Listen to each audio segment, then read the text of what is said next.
Good morning, it's Ann Katzeff of Ask Design. Welcome. Today's tutorial is how and when to use the Gutenberg Group block.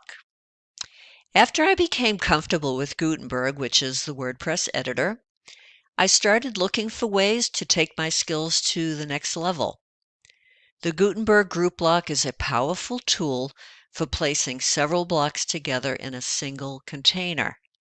In this tutorial, I'll discuss how and when to use the group block. The simplest way to begin is by using individual blocks as needed. Let's say you have a heading block followed by 3 paragraph blocks. Select all 4 blocks, and now the toolbar shows the option to group them. You'll see the option is also in the Transform dropdown and in the Options dropdown. A second way to use the group block is with the list view. Using the same approach as the first method, let's start with the individual blocks that we need, the heading block and the 3 paragraph blocks, but instead of selecting them in the editor area, let's open up the list view, which is these 3 horizontal bars, the list view. And when you select something in the editor, it will get highlighted in the list view. So let's find them. Here's the heading, the paragraph. Okay, and you can continue to group them like you did before. 1, 2, 3, and here's a fourth way. Once you have the list view open, click on these 3 dots for the options, and you can group them there. What's really cool about the list view is that it provides a visual representation of the blocks in an outline format. When there are a lot of blocks grouped together, the list view helps you find a specific block. A third way to use the group block is to begin a new section with it and then add other blocks inside it. So we can add a block in any number of ways. Here's one way, just a hard return and backslash. If you see the group block in this abbreviated list, great, you can use it right there. Or again, with this hard return, type a backslash to choose a new block, or click on this plus sign to add a block. You get that abbreviated list again. And another way is, well, here we go. Hover, add a block that way, go up here, add a block to get the entire list of blocks and search for it, group block that way. So use whatever method you prefer to get a group block added to get a group block added. And now you can start inserting other blocks into the group block. So any type of block can be added or moved into a group block. We'll keep things simple and continue with our original example of the header and the 3 paragraph blocks. So let's go to the group block. Here it is. And we'll select it. We'll click the Add Block button, clicking on this plus sign, and we'll choose the heading block, and we'll type our heading. Heading goes here. We can change the kind of heading it is, so let's make it an H3, and then we'll insert other blocks with either a hard return or the plus sign. So again, paragraph 1 goes here, paragraph 2, etc.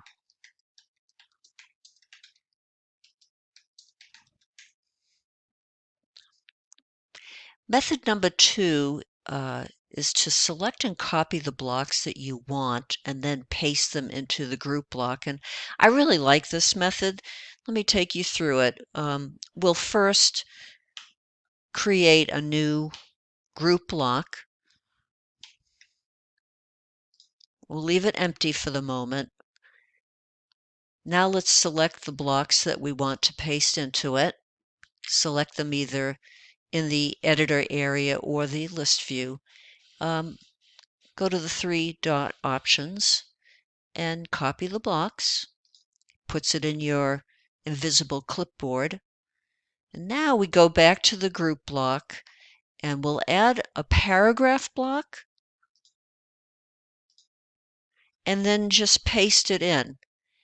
It won't matter that we are pasting in something other than paragraphs because it just takes what you copied and puts it in there. It's pretty cool. Method number 3 is the click and drag method. And I recommend we make sure our toolbar is not the sticky static kind that hangs out at the top of the screen. And let's go to our options. It's selected right now to be a sticky static kind. Let's deselect it so that when we select a block, the toolbar will float above that block and we then have access to the drag tool. And that will allow us to click and drag a little bit more easily. Let's create a new group block. I've already done it below, so now we have 2 to choose from. We'll find the blocks that we want to bring into the group. I've got them right here. Let's select the blocks, the drag tool, hover above that toolbar to activate the drag tool, and drag it into the group block. There we go. They're in the group. Now, how do we know?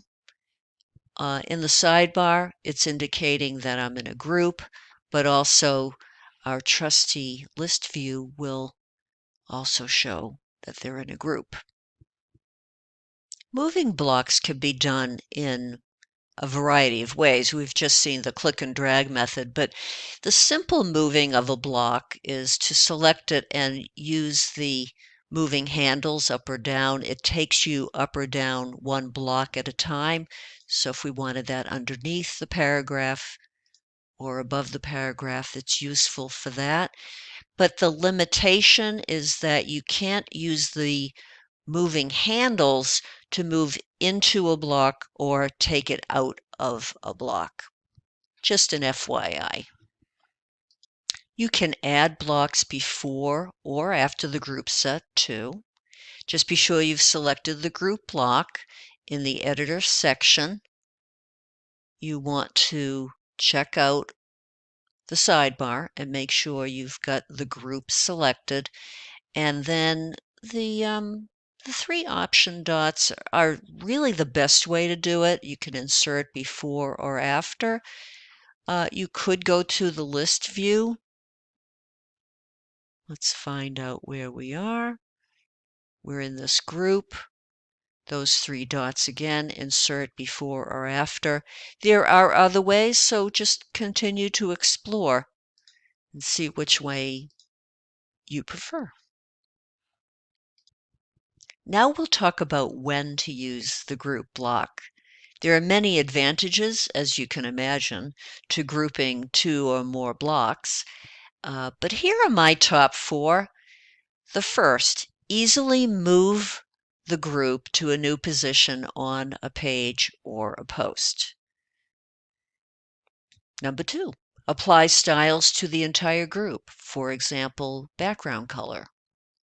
Number 3, very useful for containers with complex layouts. And 4, you can save the block as a reusable block. I'm going to show you the ease to moving elements on my calendar page as an example. I began to use the group block on my calendar page in my blog.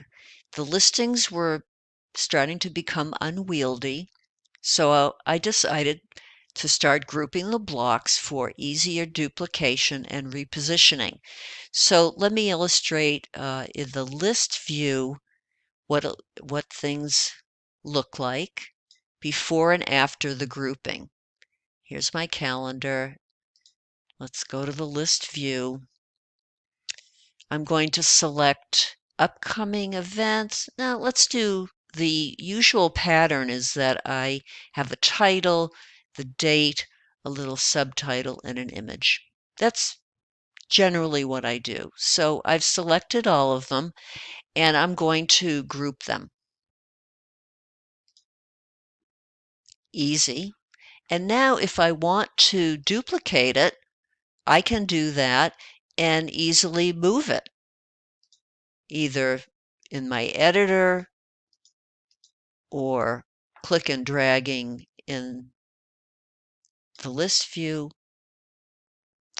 Applying styles to the set is the second reason for using a group block. Rather than styling each individual block, you can apply certain shared attributes to the entire set. But I have found this a little quirky at this stage, and I'm hoping that as Gutenberg evolves, this will become less quirky.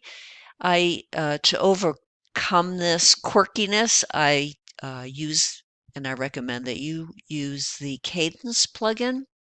It provides a section block with many styling options. So let me try to recreate that situation for you, and you can get an idea of how wonderful that plugin is.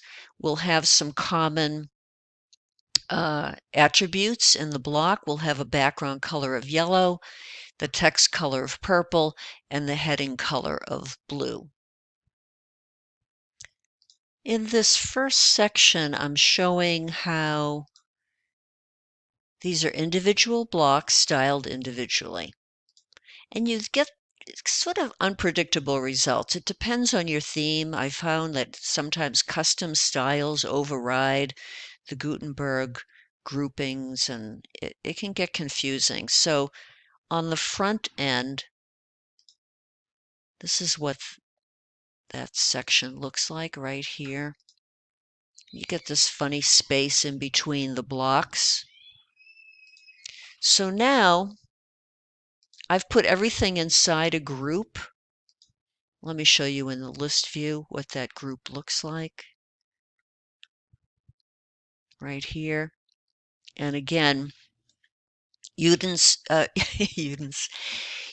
the Cadence plugin, the section block that it provides is very useful. I have a group inside a section, and as an added feature of that section block, I get these really cool offerings of options. So I can set margins and padding, structure, all kinds of things, a div tag versus a header tag. It's very powerful. Here's the background. I've set the background color. And you can see on the front end how much better that is right here. It looks more in tune with what I had in my head. A third example I'd like to show is complex layouts. This layout here in the developer tip box is relatively complex yet readily achieved using a group inside the section block, again, offered by the Cadence plugin. So let's select it and see how this was constructed. We've got the Cadence block offerings there. Let's go to the list view and see what's going on. Let me see. We've got the section. Let's open it up, a group within the section, and then a heading for the developer tip, paragraph, and then columns, a list within each column, a 2-column list. Pretty cool stuff. And now for reusable blocks. There comes a time when you realize that it would be prudent to save a block so that you can reuse it. And of course, there's a tool for that. We'll return to my calendar page for our example. We're going to select the group that we want to save as reusable. So we've got this original group that I saved when we started out. And we'll go to the toolbar options and create and select Create Reusable Block right there. So I've got that, and we can name it. Let's see, pattern for demo. We'll save that. You'll see that it's changed its title in the list view, pattern for demo. That's great. Now, if I wanted to edit the reusable block, I can simply edit directly here. It will update what has been saved as a reusable block. So that's important to know. Let's go back to the word modern there.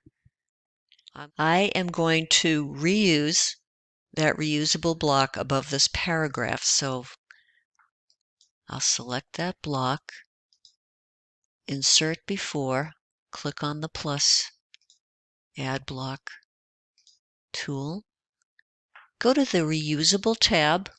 I've got a couple of options. Let's choose the pattern for demo. Now, let's go to our list view. We've got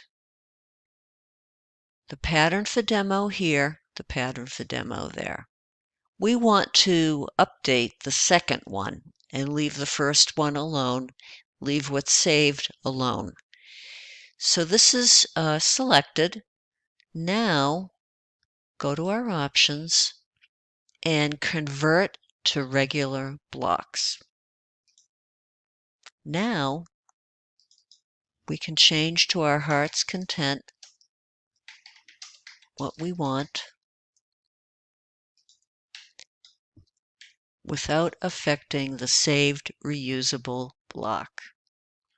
The name of that group has changed to simply group, whereas the pattern for demo 1 has retained its original reusable block title. So I hope this tutorial was useful to everybody.